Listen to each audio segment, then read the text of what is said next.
শরীফের 14 নম্বর একখানা হাদিসও আপনাদের সামনে পাঠ করেছি।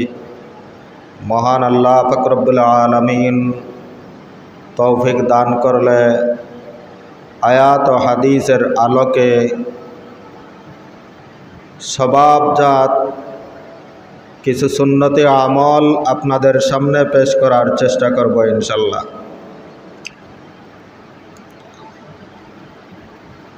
আম্মাজান হযরতে আয়েশা সিদ্দিকা রাদিয়াল্লাহু তাআলা আনহা হতে বর্ণিত মুসলিম শরীফের 492 নম্বর হাদিস। হযরতে আয়েশা সিদ্দিকা রাদিয়াল্লাহু তাআলা আনহা বলেন, রাসূল করিম সাল্লাল্লাহু আলাইহি ওয়াসাল্লাম বলেছেন, আল ফিতরাতু আশরুন, ফিতরত বা সুন্নতি আমল হলো চিরাচরিত স্বভাবজাত সুন্নতি আমল হলো 10টি। এই হাদিসের মধ্যে 10টির আলোচনা করা হয়েছে, অন্য হাদিসে আরও একটি বিষয় আলোচনা করা হয়েছে। সর্বমোট 11টি ফিতরতি সুন্নতের আলোচনা করার জন্য আপনাদের সামনে এই হাদিসখানা পাঠ করেছি। ফিতরত, যার শাব্দিক অর্থ হল খিলকত, সৃষ্টি। ফিতরতের আরও এক অর্থ হল স্বভাব, প্রকৃতি। ফিতরতের আরও এক অর্থ হল দ্বীন। ফিতরতের আরেক অর্থ হল সুন্নতি, তরিকা, সুন্নত বা তরিকা, নিয়ম নীতি। কোরআনে করিম ফিতরত শব্দটি বিভিন্ন জায়গায় বিভিন্ন অর্থে ব্যবহৃত হয়েছে। মুফাসসিরিনে কেরাম তার অনেক তাফসীর এবং অনেক ব্যাখ্যা করেছেন। ফিতরতের আরও একটি অর্থ হল ইসলাম এবং কাবিলিয়তে ইসলাম। ফুকাহায়ে কেরামের পরিভাষায় ফিতরত বলা হয় আল ফিতরাতু আস-সুন্নাতুল দাইমাতু ইখতারাহাল আম্বিয়াউ আলাইহিমুস সালাতু ওয়াস সালাম ওয়া কাদ ইত্তাফাকাতিশ শারাইউ। ফিতরত অর্থাৎ এমন চিরাচরিত সুন্নত যা তামাম আম্বিয়ায়ে কেরাম ধারণ করেছেন, গ্রহণ করেছেন এবং সমস্ত ইসলামী শরীয়ত তার উপর একমত। এই আমলগুলিকে ফিতরতি সুন্নত বলা হয় বা ফিতরত বলা হয়। ফিতরতি সুন্নত যে 10টি, এই 10টি সুন্নতের বিবরণ বিভিন্ন হাদিসে বিভিন্নভাবে আলফাজের মধ্যে তকদিম, তাখির, পূর্বাপর অনেক কিছু আছে। সব হাদিসে সারমর্ম ফিতরতি সুন্নত হল সর্বমোট 11টি। ফিতরতি সুন্নত সর্বমোট 11টি। 1 নম্বরে মুছ কাটা, 2 নম্বরে দাড়ি লম্বা করা, 3 নম্বরে মিসওয়াক করা, 4 নম্বরে নাকে পানি দেওয়া, 5 নম্বরে নখ কাটা, 6 নম্বরে আঙ্গুলের গিরা সমূহ ধোয়া, 7 নম্বরে বগলের পশম উপড়িয়ে ফেলা, 8 নম্বরে নাভির নিচের পশম মুন্ডানো, 9 নম্বরে পানি দিয়ে ইস্তেঞ্জা করা, 10 নম্বরে কুলি করা, 11 নম্বরে খতনা করা। এই 11টা সুন্নত চিরাচরিত সুন্নত, तमाम अम्बिया केरामेर आदती सुन्नत, तमाम अम्बिया केरामेर स्वभावजात सुन्नत। প্রথম যে হাদিসের মধ্যে রসুল করিম সাল্লাল্লাহু আলাইহি ওয়াসাল্লাম বলেন আল ফিতরাতু আশরুন কাসসুশ শারিবি, প্রথম সুন্নতটাই হলো মুছ কাটা, গোঁফ কাটা। এই গোঁফ কাটা, মুছ কাটা কিভাবে কাটতে হবে তার বিবরণ ফুকাহায়ে কেরাম দান করেছেন। রসুল করিম সাল্লাল্লাহু আলাইহি ওয়াসাল্লাম এক হাদিসের মধ্যে বলেন, হযরত যয়েদ ইবনে আরকম রাদিয়াল্লাহু তাআলা আনহু সূত্রে বর্ণিত, তিনি বলেন রসুল করিম সাল্লাল্লাহু আলাইহি ওয়াসাল্লাম বলেছেন, মাল্লাম ইয়াখুয শারিবাহু ফালাইসা মিন্না, যেই ব্যক্তি মুছ কাটে না সে আমার উম্মতের অন্তর্ভুক্ত নয়, সে আমার উম্মতের অন্তর্ভুক্ত নয়, সে আমার উম্মত নয়। মুছ কাটা সুন্নত। এই কাটার পরিমাণ ফুকাহায়ে কেরাম নির্ধারণ করেছেন যে এমনভাবে কেচি দিয়ে কাটবে যাতে নিচের চামড়া দেখা যায়, কাছে দিয়ে কাটবে নিচের চামড়া দেখা যায়, এমনভাবে ছোট্ট করিয়া মুছ কাটবে। মুছ মুন্ডানো জায়েজ আছে, কামানো জায়েজ আছে, তবে কেচি দিয়ে ছোট করে কাটা এটা সুন্নত, হাদিসে বর্ণিত। এক নম্বর সুন্নত আমরা পেলাম কাসসুশ শারিবি, মুছ কাটা। আর মুছ রাখা সুন্নতের খেলাফ। আমাদের সমাজে অনেক মানুষ দেখা যায় যার মুখ দাড়ি নাই, দাড়ির চিহ্ন মাত্র নাই, কিন্তু ওই ব্যক্তি একটা জানোয়ারের মতো বিশাল লম্বা গোঁফ রাখছে। রসুল করিম সাল্লাল্লাহু আলাইহি ওয়াসাল্লাম বলেন, যে ব্যক্তি মুছ কাটে না, মুছ লম্বা করে রাখে, সে আমার উম্মত নয়, সে আমার দলভুক্ত নয়। আম্মাজান আয়েশা সিদ্দিকা রাদিয়াল্লাহু তাআলা আনহার হাদিসে বর্ণিত আশরুম মিনাল ফিতরা, 10টি হলো তামাম আম্বিয়ায়ে কেরামের স্বভাবজাত সুন্নত, এর মধ্য থেকে 1 নম্বর মুছ কাটা। তাহলে দেখা গেল ফিতরতের যে তারিফ আর পরিচয় দেয়া হয়েছে, যে সমস্ত নবীগণ মুছ কাটার নির্দেশ দান করেছেন, মুছ কাটার উপর আমল করেছেন। এটা হলো তামাম আম্বিয়ায়ে কেরামের স্বভাবজাত সুন্নত, তামাম আম্বিয়ায়ে কেরামের ফিতরতি সুন্নত, এর মধ্যে সমস্ত নবীগণ আমল করেছেন।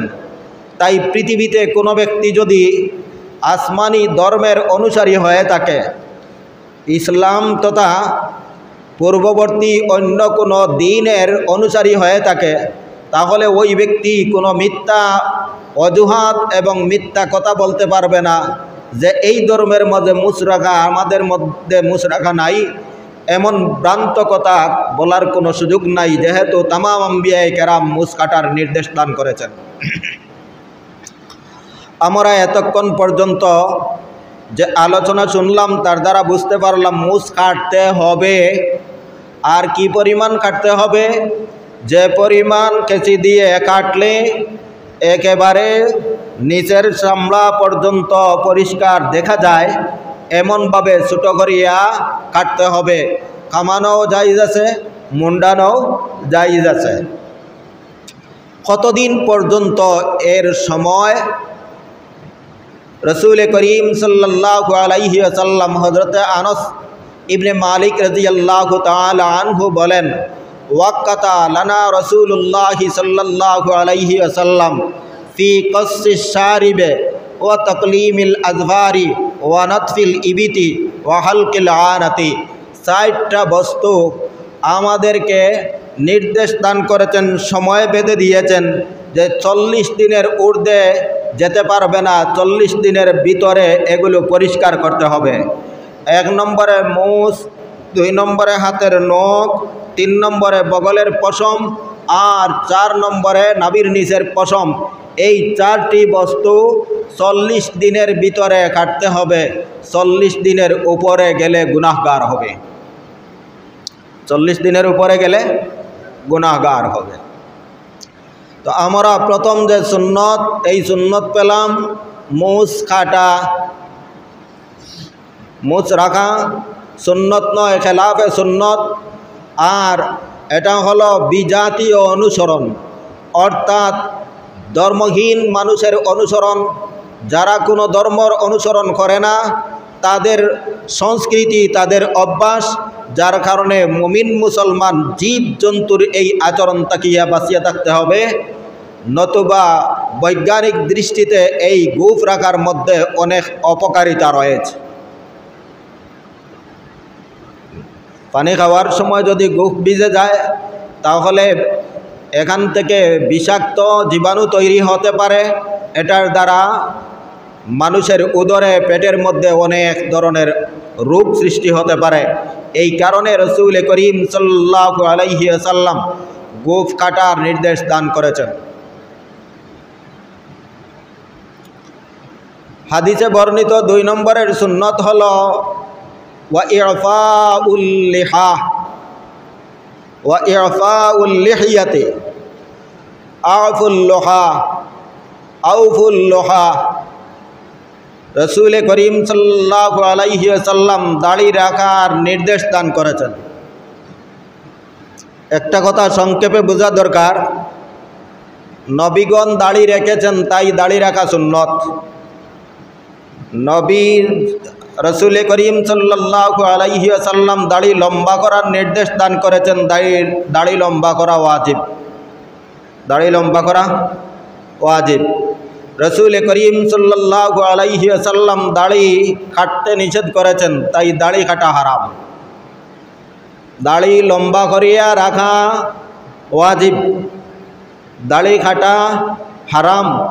নবীজির সুন্নত তরিকার অনুসরণ করা বিধায় দাড়ি রাখা সুন্নত, দাড়ি রাখা সুন্নত। দাড়ি কতটুকু পর্যন্ত রাখতে হবে আর কতটুকু পরে কাটতে পারবে, তার বিবরণ মুসলিম শরীফের এক হাদিসে হযরতে আব্দুল্লাহ ইবনে ওমর রাদিয়াল্লাহু তাআলা আনহু থেকে পাওয়া যায়। নবীজির যত হাদিস মৌখিক বাণী আছে, কোনো বাণীর মধ্যে নবীজির দাড়ি কাটছেন তার প্রমাণ নাই, দাড়ি কাটছেন প্রমাণ নাই। অন্য কোনো সাহাবী থেকেও দাড়ি কাটার কোনো প্রমাণ পাওয়া যায় না। দাড়ি কাটার কুলাকুলি স্পষ্টভাবে একজন সাহাবী হযরতে আব্দুল্লাহ ইবনে ওমর, ওমর ইবনুল খাত্তাব রাদিয়াল্লাহু তাআলা আনহুর ছেলে আব্দুল্লাহ রাদিয়াল্লাহু তাআলা আনহু দাড়ি কাটছেন, তার প্রমাণ আছে। কতটুকু? এক মুষ্টির পরে অতিরিক্ত দাড়ি আব্দুল্লাহ ইবনে ওমর রাদিয়াল্লাহু তাআলা আনহু কাটছেন। কতটুকু? এক মুষ্টির পরে অতিরিক্ত অংশটা আব্দুল্লাহ ইবনে ওমর কাটছেন। এই হাদিস দ্বারা প্রমাণিত হয় যে দাড়ি এক মুষ্টির পরে কাটা জায়েজ আর এক মুষ্টির আগে কাটা হারাম। এক মুষ্টির আগে কাটা হারাম। এই মুষ্টিটা হবে ওই দিক থেকে এক মুষ্টি, এখানের মধ্যে এক মুষ্টি এবং ওখানের মধ্যে এক মুষ্টি হতে হবে। 3 দিক দিয়া পুরা মুষ্টি থাকতে হবে। এক মুষ্টি এর উপরে দাড়ি কাটা জায়েজ আছে, দাড়ি তার চাইতে লম্বা করাও সুন্নত। এই যে এক সাহাবীর আমলের উপর तमाम উম্মত, যেই মাসআলার মধ্যে 4 মযহবের ইমাম, এছাড়াও শত শত ফিকহের ইমাম, হাজার হাজার হাদিসের ইমাম, হাজার হাজার তাফসীরের ইমাম, সব ঐক্যমত দাড়ি কাটা হারাম আর দাড়ি রাখা ওয়াজিব। এক মুষ্টির আগ পর্যন্ত দাড়ি কাটতে পারবে না। এক মুষ্টি বরাবর হওয়ার পরে অতিরিক্ত দাড়ি যদি থাকে তাহলে কাটা জায়েজ। এই জায়েজ আমলটার মাপকাঠি হলেন আব্দুল্লাহ ইবনে ওমর। জায়েজ আমলের বলেন, জোরে বলেন, জায়েজ আমলের মাপকাঠি কে? আব্দুল্লাহ ইবনে ওমর। বোঝা গেল লক্ষাধিক সাহাবায়ে কেরামের মধ্য থেকে মাত্র একজন সাহাবীর আমল আমরা পেলাম, কিন্তু ওই সাহাবীর আমলটাও আমাদের জন্য একটা মডেল হয়ে গেছে, একটা মাপকাঠি হয়ে গেছে। এই জন্য আহলুস সুন্নাত ওয়াল জামাত, আহলুস সুন্নাত ওয়াল জামাতের আকীদায় বিশ্বাসী तमाम মুসলমান একমত যে সাহাবায়ে কেরাম আমাদের জন্য ইসলামী জগতের আমলের মাপকাঠি। ইসলামী জগতের আমলের কিভাবে কোন আমল করব, কতটুকু করব, কতটুকু ছাড়ব, কতটুকু রাখব, এর পরিমাণ, এর মাপকাঠি একমাত্র সাহাবায়ে কেরাম।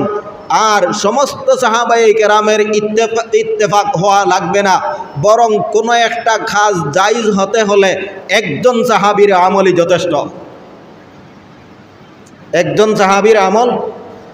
দেখেন যে দাড়ি রাখা ওয়াজিব, দাড়ি কাটা হারাম, দাড়ি কাটা হারাম, আর দাড়ি কাটা হারাম এই অবস্থায় ওই ব্যক্তিকে চরম সীমার গুনাহগার বলা হয়। যে এক মুষ্টির ভিতরে দাড়ি কাটে তাকে চরম সীমার গুনাহগার বলা হয়। ওকে ইসলামী শরীয়তের পরিভাষায় ফাসিক বলা হয়। কি বলা হয়? জোরে বলেন। যে দাড়ি কাটে তাকে কি বলা হয়? কতটুকুর আগে? এক মুষ্টির আগে দাড়ি কাটলে তাকে ফাসিক বলা হয়।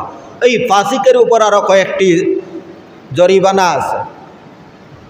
ফাসিকের উপর উনি ইমামতি করতে পারবে না।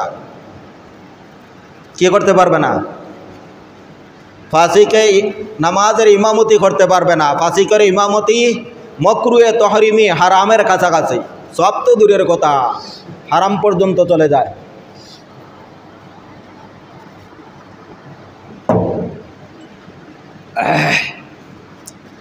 আমাদের দেশে অনেকে প্রশ্ন করে, হুজুর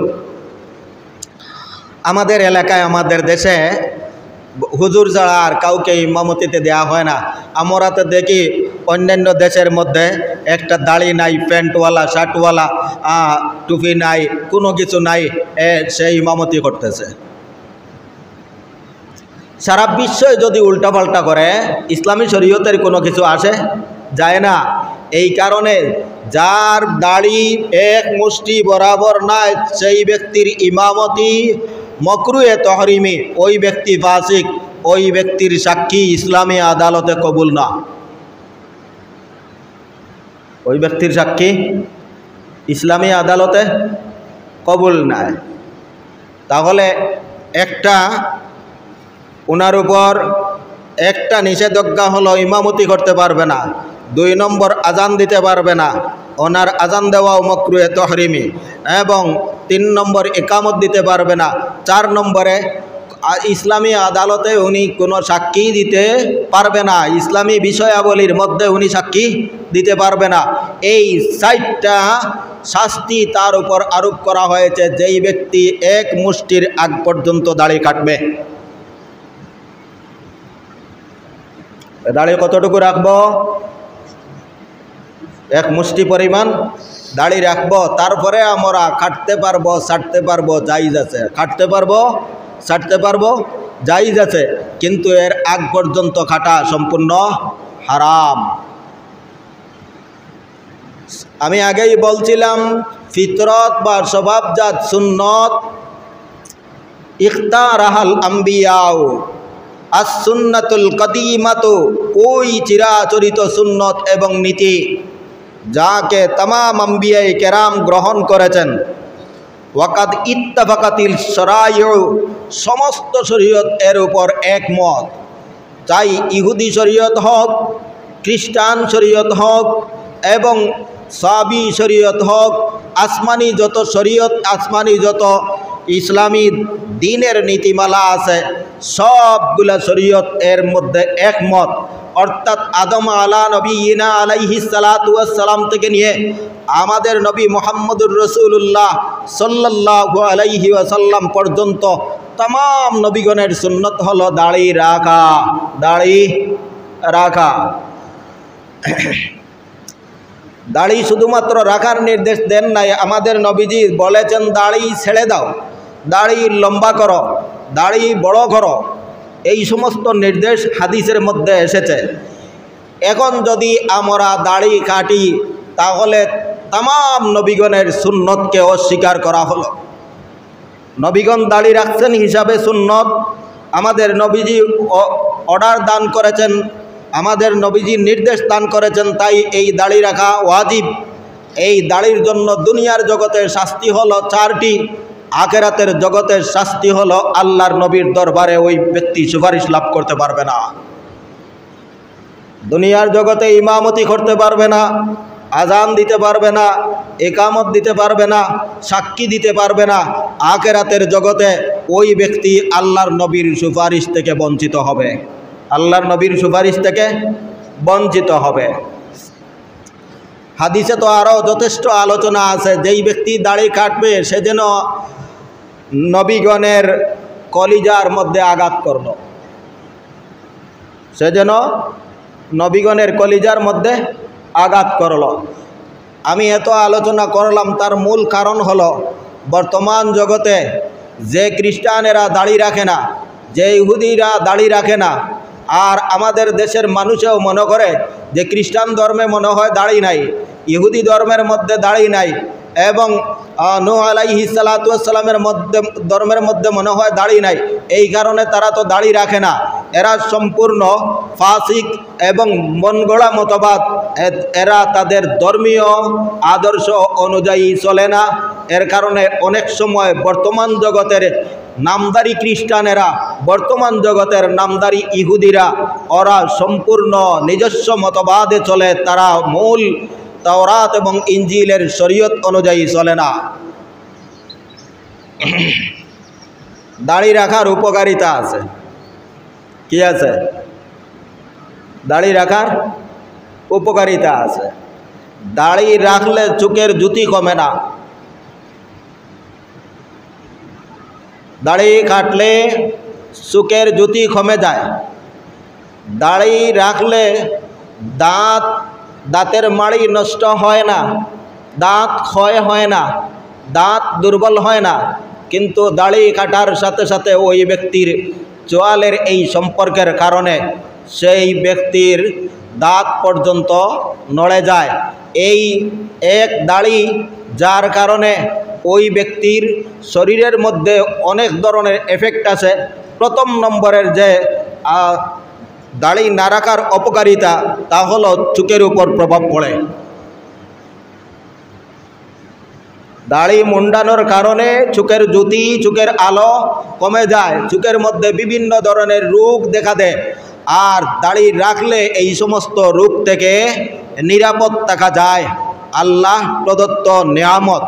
2 নম্বর আল্লাহ প্রদত্ত নেয়ামত, দাঁতগুলি মজবুত থাকে, দাঁতের মাড়ি মজবুত থাকে, দাঁত হয় না, দাঁতের মধ্যে বিষ বেদনা স্বাভাবিকত করে না অন্য কোনো কারণ সংযোজিত না হলে।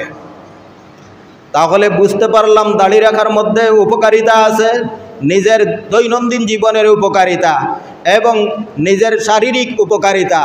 দৈনন্দিন জীবনের উপকারিতা হলো যে ওই ব্যক্তি সামাজিকভাবে অনেক ধরনের অপরাধ থেকে মুক্ত থাকবে।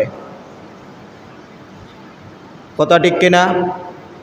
যার মুখের মধ্যে দাঁড়িয়ে আছে ওই ব্যক্তি কি কোনো স্বাভাবিক অশ্লীল কাজ সমাজের মধ্যে করতে পারবে? তার দাড়ি তাকেই বাধা দিবে। যেমন পাঞ্জাবি, এই পাঞ্জাবি পরার পরে অশ্লীল নাচ গান ড্যান্স এইটার মধ্যে যাওয়া যেমন কঠিন হবে, ঠিক তদ্রূপভাবে দাড়ি এমন একটা সাইনবোর্ড, এমন একটা প্রতিবন্ধক যা অশ্লীল অসামাজিক কাজ থেকে তাকে দূরে রাখে। 3 নম্বরে দাড়ির দ্বারা মানুষের দিনদারিত্বের একটা সনদ এবং সার্টিফিকেট, সনদ এবং সার্টিফিকেট। ওনার অন্তরের মধ্যে রসুল করিম সাল্লাল্লাহু আলাইহি ওয়াসাল্লামের মহব্বত আছে, বিদায় উনি নবীজির সুন্নতের উপর আমল করেছে। এটাই হলো তার সবচাইতে বড় ডকুমেন্টারি এবং প্রমাণ। যার অন্তরে আল্লাহর নবীর মহব্বত আছে ওই ব্যক্তি নবীজির সুন্নতের উপর আমল করে। নবীজি বলেন, মান আহাব্বা সুন্নতি, মান আহাব্বা সুন্নতি ফাকাদ আহাব্বানি। যেই ব্যক্তি আমার সুন্নতকে মহব্বত করলো, আদরের সাথে আমার সুন্নত পালন করলো, হৃদয়ে ও আন্তরিকতার সাথে আমার সুন্নতকে পালন করলো, ফাকাদ আহাব্বানি, সে বাস্তবে আমি নবীকে মহব্বত করলো। সুবহানাল্লাহ। কে কে নবীজির সাথে মহব্বত রাখতে চান? হাত উঠান। আমরা সবাই নবীজির সাথে মহব্বত রাখতে চাই। আল্লাহ আমাদেরকে কবুল করো। নবীজি হাদিসের শেষাংশে বলেন, ওয়ামান আহাব্বানি, যে আমাকে মহব্বত করবে, যে আমাকে ভালোবাসবে, কানা মাইয়া ফিল জান্নাহ, সেই ব্যক্তি জান্নাতে আমার সঙ্গী হবে। সুবহানাল্লাহ। আমরা আল্লাহর নবীর সাথে জান্নাতে যেতে চাই তো? সাধারণ নয় ভাই, জান্নাতে যাবেন, জান্নাতের মধ্যে স্তর থাকবে, জান্নাতের মধ্যে অনেক ব্যবধান থাকবে। উলাইকা আল্লাযীনা আন'আমাল্লাহু আলাইহিম মিনান নাবিয়্যিনা ওয়াস সিদ্দীকিনা ওয়াশ শুহাদাই ওয়াস সালিহিন ওয়া হাসুনা উলাইকা রাফীকা।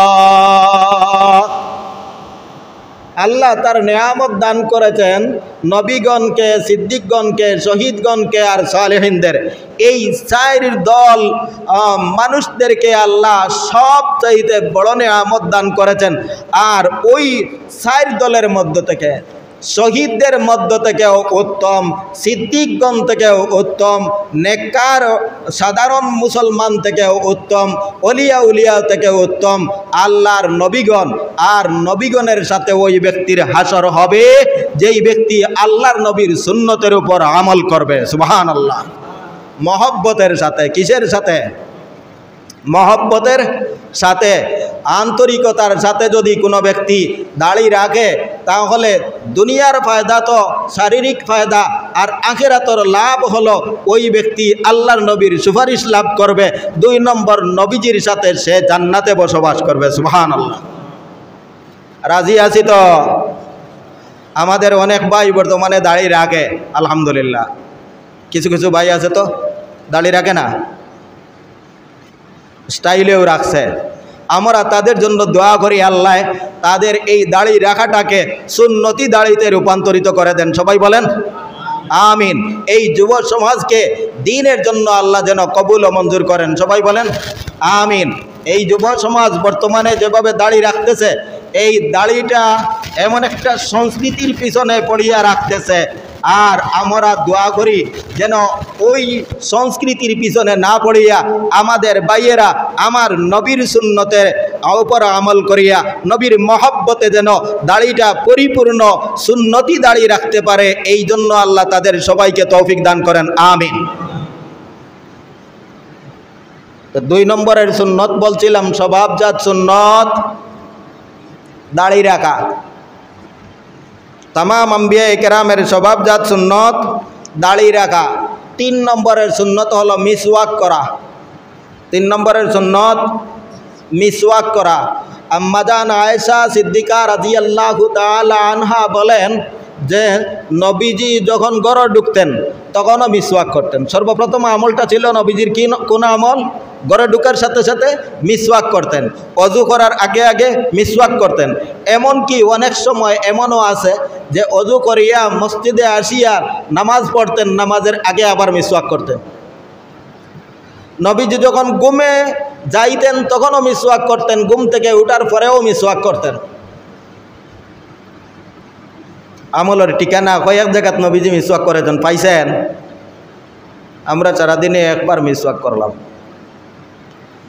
নবীজি ঘরে ঢুকলেও মিসওয়াক করেছেন, নবীজি ঘুমানোর আগেও মিসওয়াক করেছেন, ঘুম থেকে উঠার পরেও মিসওয়াক করেছেন, অজুর আগেও মিসওয়াক করেছেন, নামাজের আগেও মিসওয়াক করেছেন।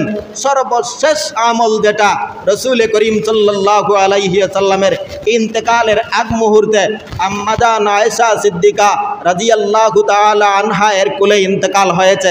আর এই সময়ে আম্মাজান আয়েশা সিদ্দিকা রাদিয়াল্লাহু তাআলা আনহাকে নবীজি বলেছেন, আয়েশা তুমি আমাকে মিসওয়াক দাও। তখন নবীজির শরীর এত দুর্বল হয়েছে, মিসওয়াকটা যে চিবিয়ে নরম করবেন তারও সুযোগ নাই। আম্মাজান আয়েশা সিদ্দিকা রাদিয়াল্লাহু তাআলা আনহা নিজের মুখে নিজের দাঁতে এই মিসওয়াককে নরম করে দিয়েছেন। আর মরণের আগ মুহূর্তে নবীজি মিসওয়াক করেছেন। সুবহানাল্লাহ।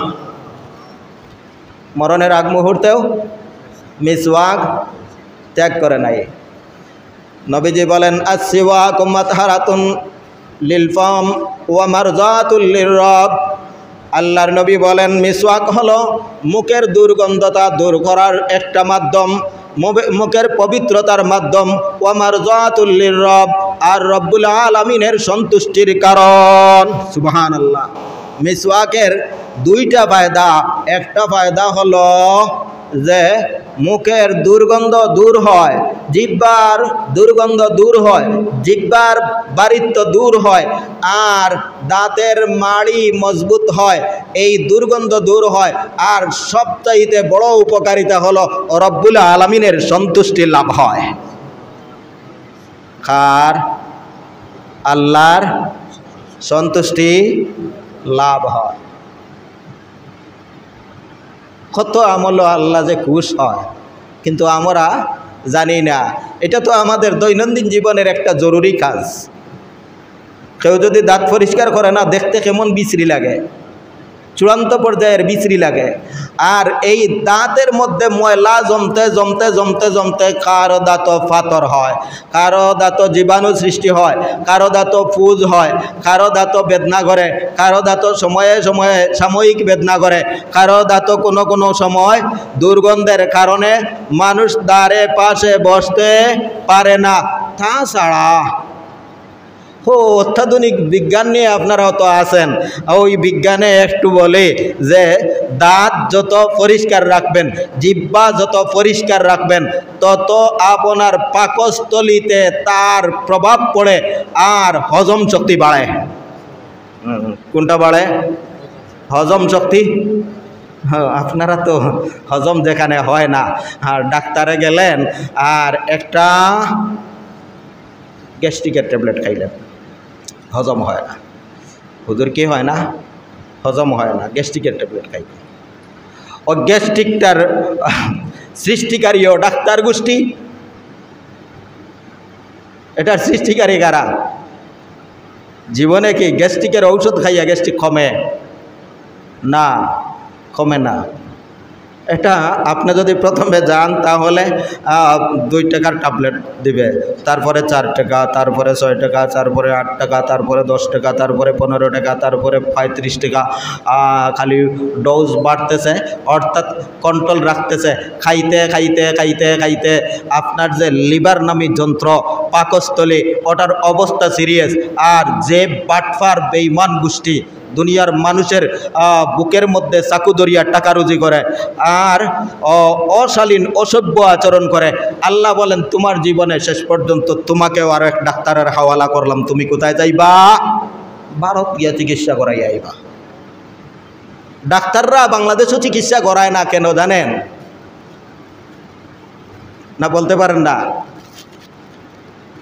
ডাক্তাররা যদি আপনার দেশে চিকিৎসা করায় তাহলে তো ধরা গাইবে যে উনি আমাদেরকে এত গালিগালাজ করলো, এইভাবে সচেতন থাকি না, ওইভাবে সচেতন থাকি না, যার কারণে আমার লিভারের মধ্যে সমস্যা, আমার কিডনি সমস্যা, আমার পিত্তথলির সমস্যা, আমার হার্টের সমস্যা, আমার ব্লক আর ব্লক, নানান ঝামেলা।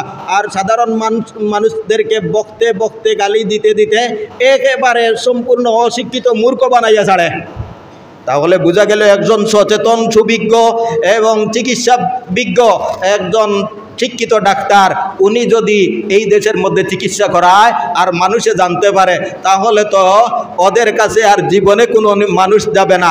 এই কারণে সুরাই পথে ভারত সফর, না সিঙ্গাপুর সফর, না অন্য দেশে সফর, আর সফর করিয়া কি করে জানেন? একটা কিডনি পাল্টাইয়া আসে, একটা বাইপাস অপারেশন করে, একটা পিত্তথলি পাল্টাইয়া আসে, এখন ছাগলের হাত, গরুর মহিষের চামড়া, হাঁটুর রোগ ইত্যাদি নিয়ে বিভিন্ন অঙ্গের মধ্যে লাগাইয়া আসে আর বলে ভারত গেলাম, ডাক্তাররা খুব সুন্দর ব্যবহার করে। আমি বলি এটা তোমাদের শাস্তি। কাদের শাস্তি? বাংলাদেশের ডাক্তাররা মানুষের উপর যেভাবে জুলুম করে আর অভদ্র আচরণ করে, ওরা তো একটা বিশ্ববিদ্যালয়ের একটা শিক্ষিত লোক না, কিন্তু এই শিক্ষিত লোকগুলি অশিক্ষিতর মতো যখন আচরণ করে, মতো দুঃখ আর করুণা আমাদের আর হতে পারে না। এত দুঃখ লাগে ওরা কি ধরনের শিক্ষা অর্জন করলো। ওরা একটা প্র্যাকটিক্যাল এবং টেকনিক্যাল একটা বিশ্ববিদ্যালয়, একটা ভার্সিটি, একটা মেডিকেল বিশ্ববিদ্যালয়ে লেখাপড়া করার পরে দেশে বিদেশে সার্টিফিকেট গ্রহণ করলো। ওই শিক্ষিত মানুষটা অশিক্ষিত কুকুরের মতো যখন আচরণ করে আমাদের খুব দুঃখ লাগে। আর ওদের শিক্ষা দেওয়ার জন্য আল্লাহ বলেন, তাহলে তোমাদেরকে এখানে শিক্ষা দিব না, তোমাদেরকে নিয়ে একটা অমুসলিমদের হাতে শিক্ষা দিব, আর তারা তোমাদের অঙ্গ প্রত্যঙ্গ কাটিয়া টুকরা টুকরা করব, আর সুন্দর ব্যবহার করিয়া সারা জীবনে মানুষের পকেট মারিয়া যে টাকাগুলো সঞ্চয় করেছিলে সবগুলা এক ফ্লাইটে দিয়ে আসবে। না, আমার কথা আপনাদের বুঝে আসে না। বলছিলাম ডাক্তারদের জরিমানা, ডাক্তারদের শাস্তি, এটাই হলো। আর যাই হোক, আমি বলছিলাম যে গ্যাস্ট্রিক হয়, এই যে পাকতন্ত্র, পাকস্থলী, হজমের জন্য জিহ্বাও পরিষ্কার রাখবেন। নবীজি প্রায় সময় এমনভাবে জিহ্বা মিসওয়াক করতেন যে একেবারে জিহ্বার গুড়া পর্যন্ত হা হা শব্দ হাদিসও আসছে। জিহ্বার গুড়া পর্যন্ত মিসওয়াক দিয়া পরিষ্কার করতেন। এই জিহ্বা যত ময়লা থেকে পরিষ্কার থাকবে এর সম্পর্ক হলো পাকস্থলীর সাথে, আর ওই জিহ্বা যত পরিষ্কার থাকবে পাকস্থলী তত সক্রিয় সতেজ থাকবে। সুবহানাল্লাহ বলেন।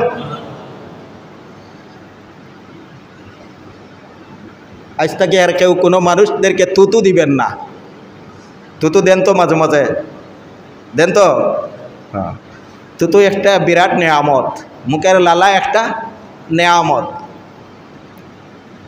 যার মুখের লালা নাই সেই ব্যক্তি আর ভাত খাইতে পারবে না। না পারবেন? লালা শুকাই গেলে ভাত, বিস্কুট, রুটি কোনো কিছু আর খাইতে পারবেন? খাওয়া যাবে না। ওই লালাটা বিরাট একটি নিয়ামত। ওই লালা যত পরিষ্কার হয় পাকতন্ত্রের মধ্যে তত সক্রিয়তা বাড়ে। সুবহানাল্লাহ। তা আমরা এতক্ষণ পর্যন্ত 3 নম্বরের সুন্নত পাইলাম। কোনটা? মিসওয়াক করা। 1 নম্বরে মুছ কাটা, 2 নম্বরে দাড়ি রাখা, 3 নম্বরে মিসওয়াক করা, 4 নম্বরে নাকে পানি দেওয়া।